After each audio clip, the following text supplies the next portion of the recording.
Medicover తో మీ మాతృత్వ కలలను సాకారం చేసుకోండి. ఇప్పుడు IOI పై 50%, IVF పై 20,000 తగ్గింపు మరియు పొందండి ఉచిత కన్సల్టేషన్ తో పాటు ఫ్రీ అల్ట్రాసౌండ్ స్కానింగ్. మాచర్ల మున్సిపాలిటీపై టీడీపీ కన్నేసింది.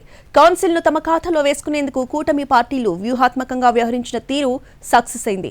ఇక మున్సిపాలిటీపై ఎన్డీఏ జెండాను ఎగరవేయడానికి రంగం సిద్ధమైంది. మున్సిపాలిటీలో పాగా వేసేందుకు కూటమి పార్టీలు చేస్తున్న ప్రయత్నాలు వండర్ఫుల్ గా సాగిపోతున్నాయి. వైసీపీకి పట్టున్న ఈ కౌన్సిల్లో పట్టు నిలుపుకునేందుకు పావులు కదుపుతోంది. మాచర్ల మున్సిపాలిటీని కైవసం చేసుకునేందుకు టీడీపీ రంగం సిద్ధం చేసుకుంది. సార్వత్రిక ఎన్నికలు ముగిసిన తర్వాత పలువురు వైసీపీ కౌన్సిలర్లు టీడీపీకి మద్దతు పలికారు. నియోజకవర్గంలో అభివృద్ధి జరగాలన్న ఆలోచనతో తాము టీడీపీకి మద్దతు పలుకుతున్నామని పలువురు కౌన్సిలర్లు చెబుతున్నారు. మొత్తం 31 మంది కౌన్సిలర్లు కలిగిన మాచర్ల మున్సిపాలిటీలో 14 మంది కౌన్సిలర్లు ఇప్పటికే టీడీపీకి మద్దతు పలికారు. మరో 2 మద్దతు పలికితే మాచర్ల మున్సిపల్ కౌన్సిల్ను టీడీపీ కైవసం చేసుకుంటుంది.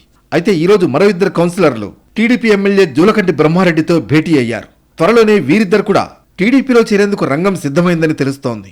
ఆ ఇద్దరు టీడీపీలో చేరితే మాచర్ల మున్సిపాలిటీలో టీడీపీ కౌన్సిలర్ల బలం 16కు చేరుకుంటుంది. ఎక్స్ అఫీషియో మెంబర్గా ఉన్న ఎమ్మెల్యే జూలకంటి మద్దతుతో 17 స్థానాలతో మాచర్ల మున్సిపల్ చైర్పర్సన్ స్థానాన్ని టీడీపీ కైవసం చేసుకోవడం ఖాయంగా కనిపిస్తోంది.